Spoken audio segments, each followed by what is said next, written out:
With us, we have some global reactions pouring in. The Trump-Putin summit in Alaska has drawn sharp and diverse reactions from across the world, from London to New Delhi and Kyiv. Foreign media outlets have framed the meeting in starkly different ways, some saying Putin stole the spotlight, others warning of damaging consequences for Ukraine and even India. British outlets struck a critical tone, focusing on how the summit dented Donald Trump's image as a self-proclaimed deal-maker. Commentators noted that Trump, who they said often touts himself as both a peacemaker and a deal-maker, appeared to leave Alaska with neither achievement in hand.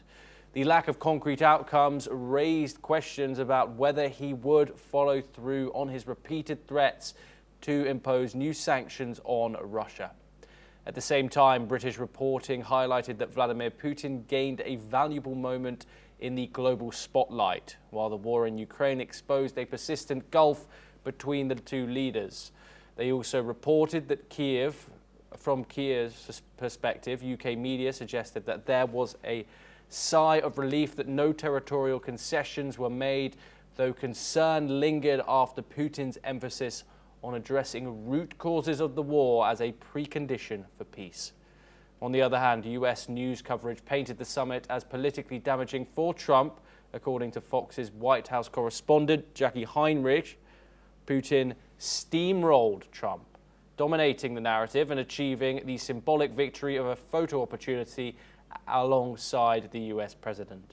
Despite some commentary that Trump might have had a home vantage in Alaska, Fox analysts concluded the optics suggested otherwise. The perception, they said, was that Trump left the meeting weakened rather than strengthened.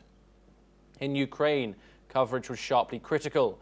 The Kyiv Independent described the summit as sickening, shameful, useless.